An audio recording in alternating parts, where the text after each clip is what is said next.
रात के करीब 10 बज रहे थे। सड़कों पर सन्नाटा पसरा था। इसी सन्नाटे में लाल रंग का सलवार सूट और पीला दुपट्टा पहने एक जवान और खूबसूरत लड़की धीरे धीरे कदम बढ़ाते हुए सड़क के किनारे किनारे चल रही थी। वह कोई आम लड़की नहीं थी, वह थी आईपीएस ऑफिसर पूजा शर्मा। पूजा इस समय अपनी मां की दवा लेने के लिए एक डॉक्टर के घर जा रही थी।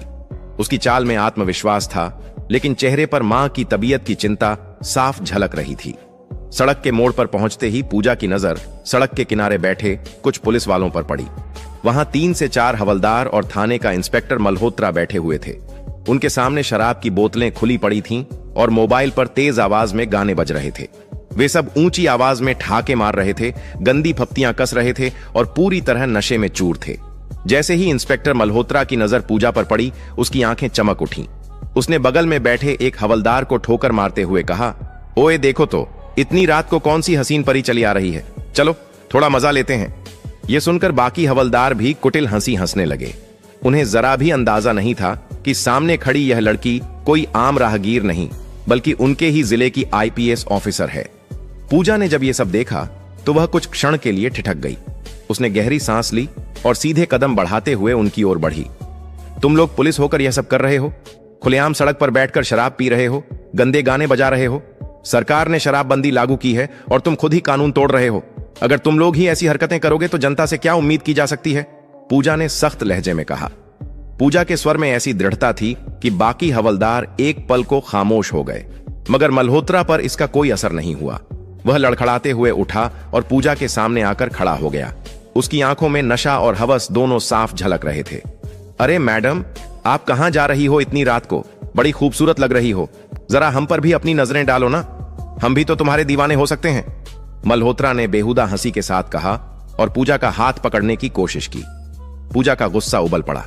उसने अपना हाथ झटकते हुए कहा, देखिए इंस्पेक्टर, मैं आपको इज्जत देती हूं इसलिए चुप हूं, लेकिन आप लोग बहुत बड़ी गलती कर रहे हैं। मैं इस पूरे मामले की रिपोर्ट दर्ज करवाऊंगी। यह सुनकर मल्होत्रा ठहाका मारकर हंसा। रिपोर्ट? अरे पूरा थाना मेरा है, मैं ही इस थाने का मालिक हूं, और अगर मैं चाहूं तो तुम्हें अभी गिरफ्तार करवा सकता हूं। तुम क्या कर लोगी, समझी ना? इतना कहकर उसने जोर से पूजा का हाथ पकड़ लिया और पास खींचने लगा। ज्यादा जुबान चलाएगी तो अभी जुबान खींच लूंगा, मल्होत्रा गुर्राया। पूजा के पैरों तले जमीन खिसक गई।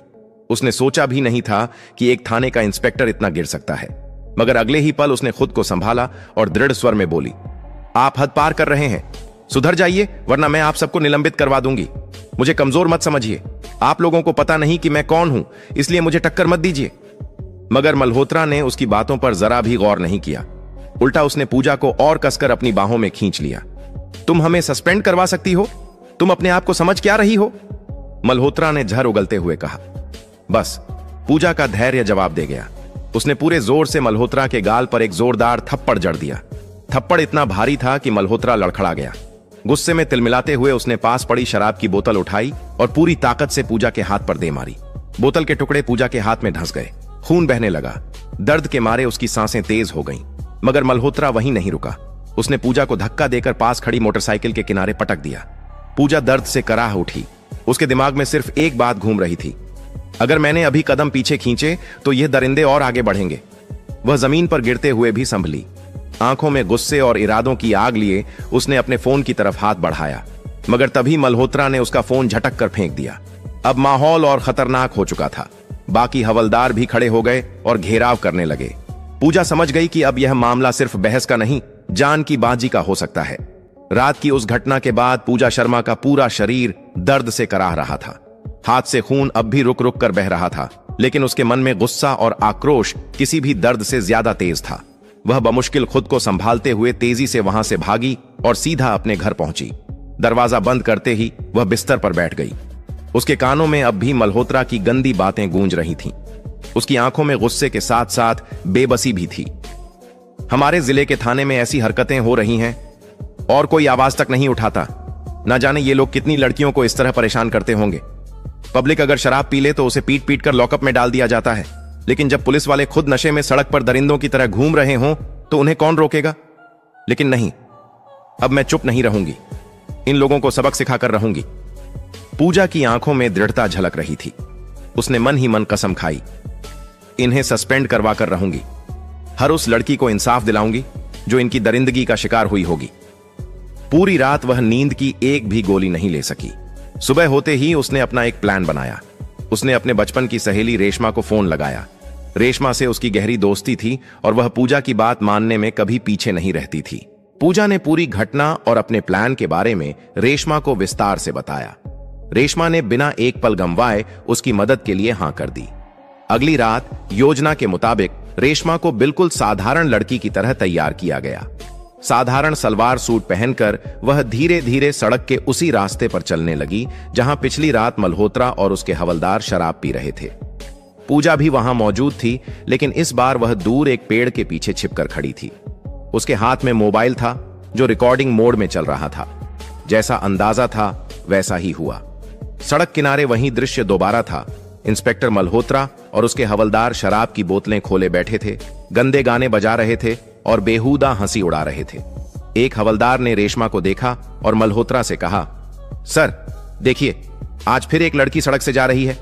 मल्होत्रा ने आंखें तरेरी और मुस्कुराया। ओह, लगता है आज किस्मत हमारे साथ है। चलो, आज इसे नहीं छोड़ेंगे, मजा लेंगे। वे सब उठकर रेशमा के पास पहुंचे। रेशमा घबराई सी खड़ी हो गई। मल्होत्रा नशे में लड़खड़ाता हुआ उसके करीब आया और गंदी मुस्कान के साथ बोला, क्या बात है मैडम, नाम क्या है तुम्हारा? इतनी रात को कहां निकल पड़ी हो? चलो, थोड़ा हमारे ऊपर भी ध्यान दो, तुम्हारे चेहरे ने तो हमें दीवाना कर दिया।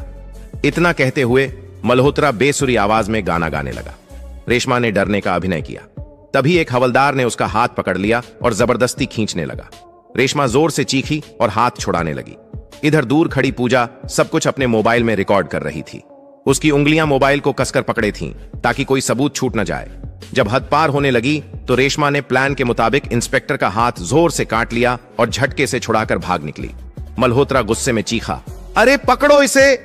मगर नशे में धुत होने के कारण कोई भी उसके पीछे तेजी से भाग नहीं पाया। रेशमा भागते हुए सीधा पूजा के पास पहुंची। दोनों तेजी से वहां से निकलीं और अपने अपने घर चली गईं। अब पूजा के पास मल्होत्रा और उसके हवलदारों के खिलाफ एक ठोस सबूत था, लेकिन वह जानती थी कि केवल एक सबूत से मामला इतना बड़ा इंस्पेक्टर नहीं झुकेगा। उसे और सबूत चाहिए थे ताकि साबित हो सके कि यह लोग सिर्फ नशे में हरकतें नहीं करते, बल्कि बार बार ऐसी घिनौनी हरकतों को अंजाम देते हैं। पूजा ने सोचा, अगर मुझे इन्हें गिराना है तो इनके हर अपराध का पूरा सबूत चाहिए। मैं पीछे नहीं हटूंगी। दूसरी तरफ इंस्पेक्टर मल्होत्रा और उसके हवलदार बेखबर थे। उन्हें जरा भी अंदाजा नहीं था कि उनके खिलाफ एक बहुत बड़ा जाल बिछ चुका है। आने वाले दिनों में उनकी जिंदगी का सबसे बड़ा तूफान उन पर टूटने वाला था, और यह तूफान खुद उनकी ही करतूतों से पैदा हुआ था। रात का सन्नाटा फिर से लौट आया था। वही जगह, वही सड़क, वही हवाएं, लेकिन इस बार पूजा शर्मा का इरादा और भी मजबूत था। वह जान चुकी थी कि सिर्फ एक दो सबूत से इंस्पेक्टर मल्होत्रा जैसे दरिंदे को गिराना आसान नहीं होगा।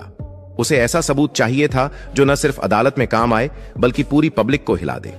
तीसरी रात लाल रंग की हल्की साड़ी पहने, बालों को दुपट्टे से ढके हुए, हाथ में मोबाइल कसकर पकड़े पूजा शर्मा चुपचाप उसी सड़क की ओर बढ़ी। वह जगह अब उसके लिए डर का प्रतीक नहीं बल्कि मिशन का मैदान बन चुकी थी। दूर से ही उसने देखा, वही दृश्य था। इंस्पेक्टर मल्होत्रा और उसके हवलदार सड़क किनारे बनी टूटी फूटी झोपड़ी के पास शराब की बोतलें खोले बैठे थे। मोबाइल पर गाने बज रहे थे और उनके बीच बेहुदा हंसी मजाक जारी था। पूजा ने गहरी सांस ली और झाड़ियों के पीछे छिपते हुए मोबाइल का कैमरा ऑन किया। वीडियो रिकॉर्डिंग शुरू हो गई। करीब 2 मिनट तक उसने हर चीज कैद की। बोतलें, हंसी, गालियां और इंस्पेक्टर मल्होत्रा का शराब में चूर गिरा हुआ चेहरा। जब उसे लगा कि सबूत पर्याप्त है तो वह तुरंत घर लौट आई। घर पहुंचकर उसने मोबाइल को अपने सामने रखा और उस वीडियो को कई बार देखा। हर बार उसका गुस्सा और बढ़ता जा रहा था। ये लोग पुलिस की वर्दी में दाग हैं, इन्हें बचाने वाला कोई नहीं होगा।